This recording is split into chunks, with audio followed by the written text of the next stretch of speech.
キラリと光る光の目安らぎ捨ててすべてを捨てて悪を追って空かける Things we are part of 君はなぜ Hey everybody, welcome to Amazing Spider Webcast, Part 2, also Part 1. This is going to get confusing. I should have just done, maybe the last one needs to be episode 0 and this needs to be episode 1. Anyway, in the aforementioned Amazing Fantasy 15 episode, I told you a little bit about a Japanese Spider-Man. That was the intro to the Japanese Spider-Man. Just look up the intro. Just see what you think of the intro, and that'll help you decide. That'll help you decide what a good choice you would be making to watch that. So, as promised, we're going to get right into The Amazing Spider-Man, issue number 1.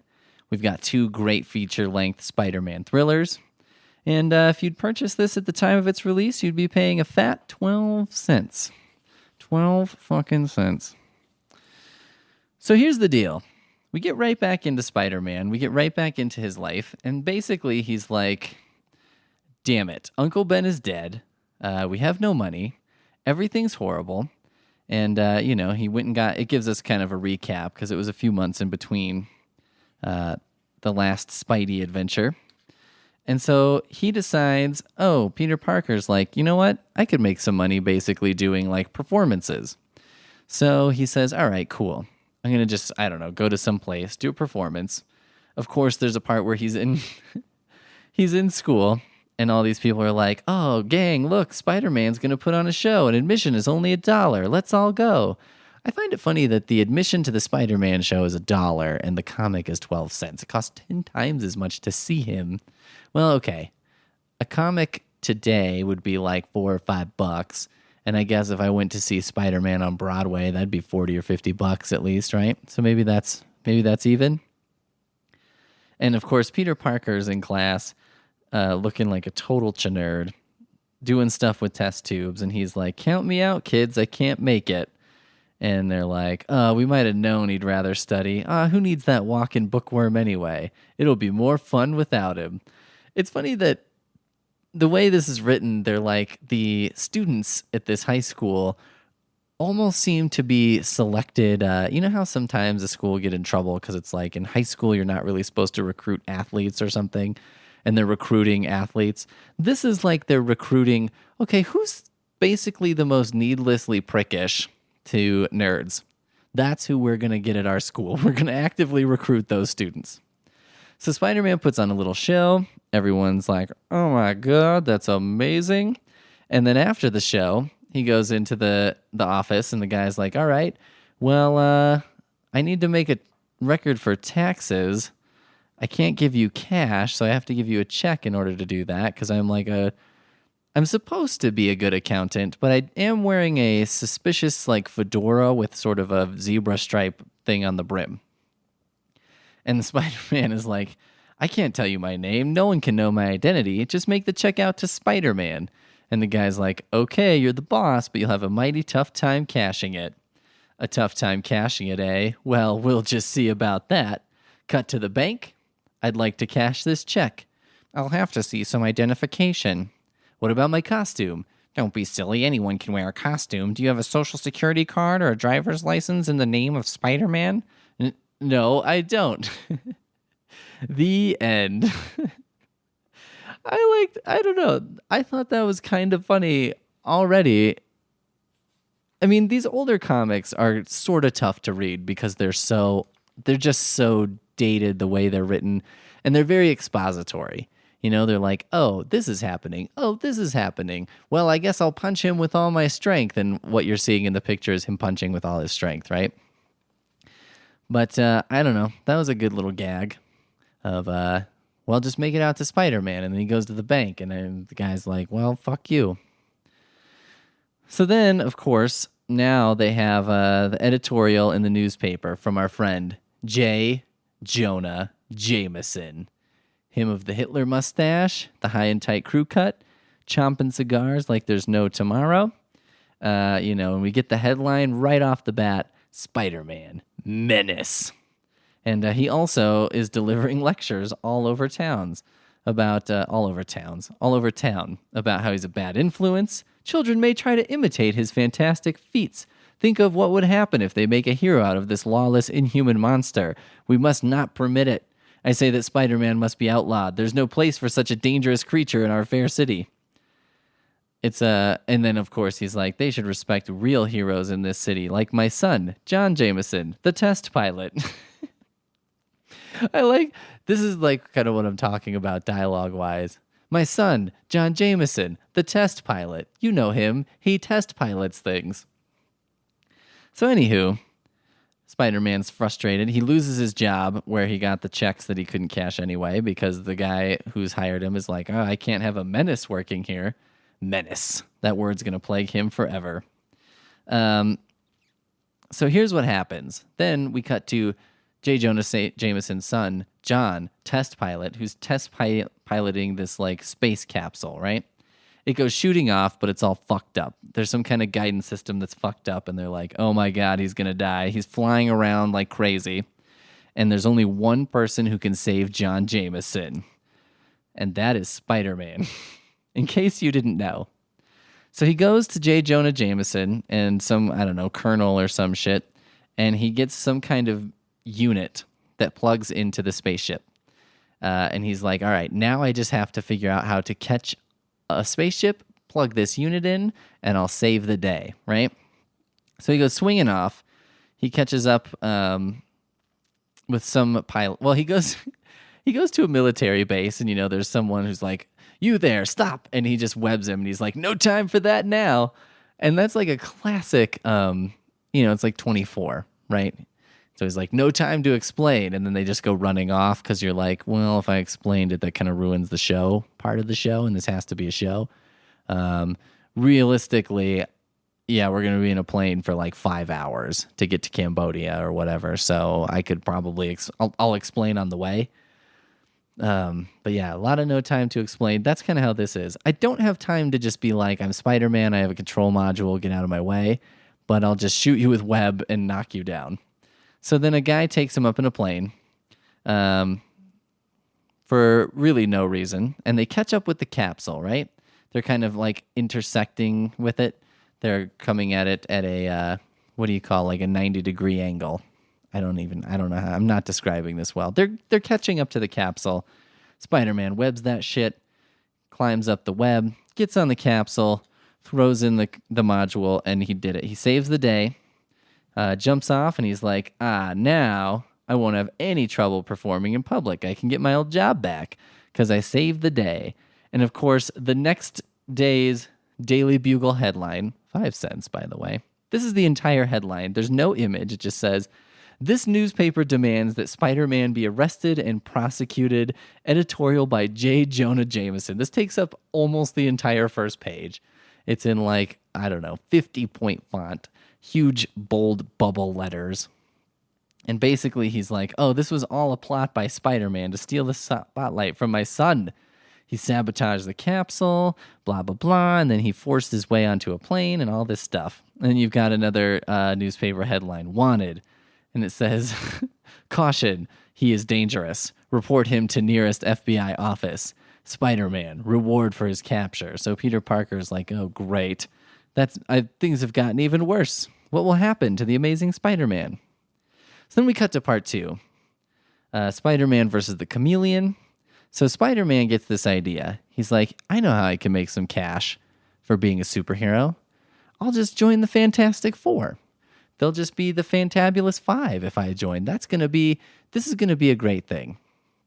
Now I'm going to just tell you guys a spoiler alert, because there is a great, probably late, somewhere around the 2010s, Spider-Man does join the Fantastic Four. He takes the Human Torch's place when the Human Torch dies in a very touching moment where, the Human Torch left like a video will of some kind and kind of says like, I know how hard it is for you when you lose family, and I want to offer you the best thing I've got, which is my place on this team and in this family.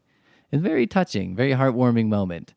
kind of goes all the way back to Amazing Spider-Man #1, when he has a very abortive attempt to join the Fantastic Four by basically, he breaks into the Baxter building.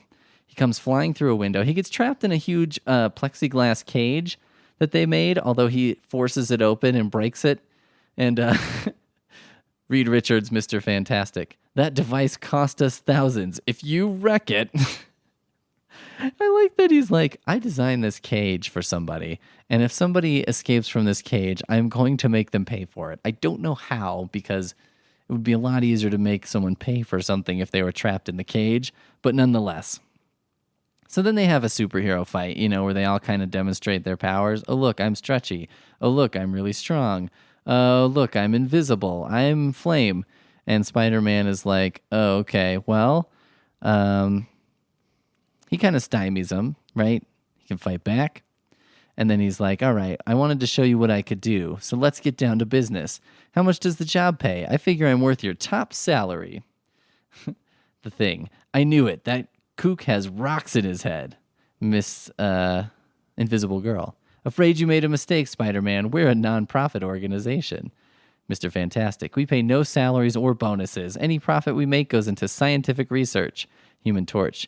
You came to the wrong place, pal. This isn't General Motors.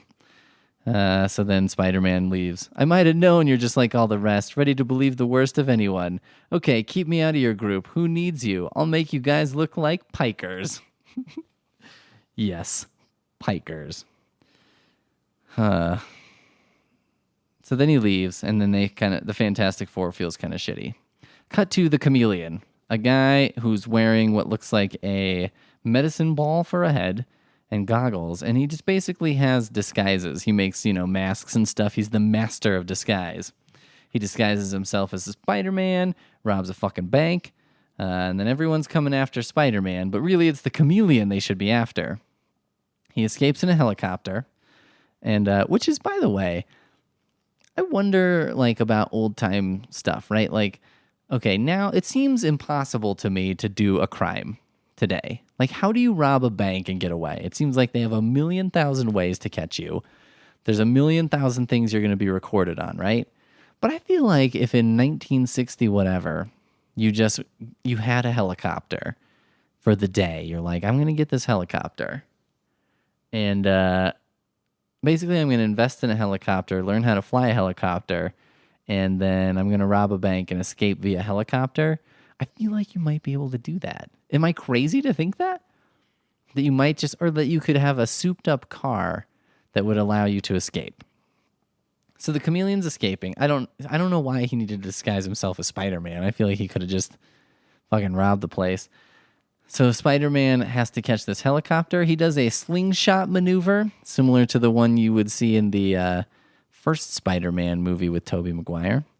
And he makes a parachute. He catches up to this fucking helicopter and rips the door off the helicopter. So this is kind of like the first indication, I think, of super strength. There's a whole run-in with the cops.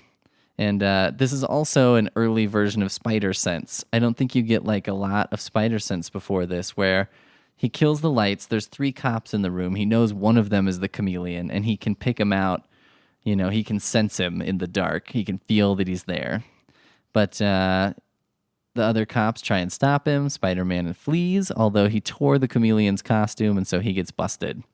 But he doesn't know that. He just thinks the cops are after him. And the issue ends with him running down an alley. And as the Chameleon is led away, a lone figure loses himself in the shadows of the silent night. Nothing turns out right, sob. I wish I had never gotten my superpowers. And later, as the late editions come out, 4 famous figures ponder the case of the Amazing Spider-Man. Invisible Girl. Reed, he's so powerful and so confused. What if Spider-Man ever turns his superpowers against the law? Thing. Yeah, if a teenager can be so blame strong, how strong will he be when he gets older? Human Torch. We won't ever have to worry about him. Mr. Fantastic. Won't we, Johnny? I wonder. Cut to the 2010s when Spider-Man is beating the shit out of Reed Richards during the Marvel Civil War. Anyway, and the whole world will have to wonder until our next great issue. Don't miss it. And there you go. That's kind of the second issue. That's basically what happened.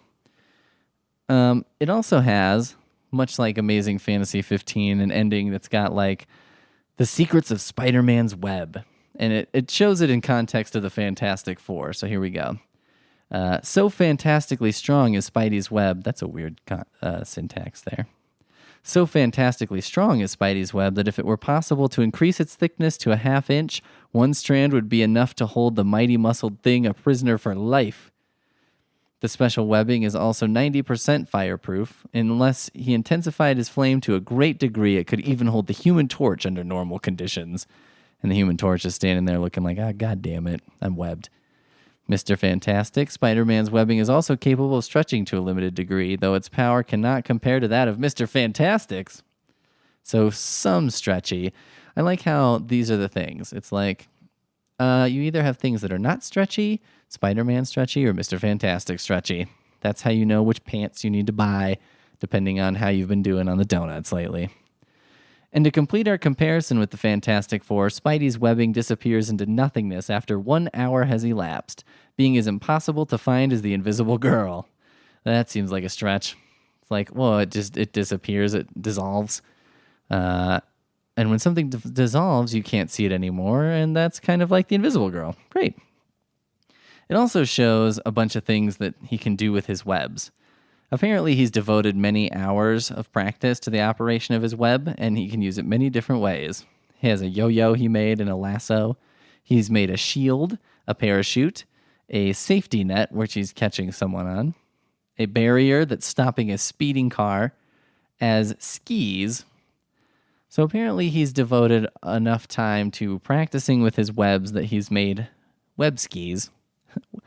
Thrown a couple web skis there. Hey, buddy, let's go out for web skis later.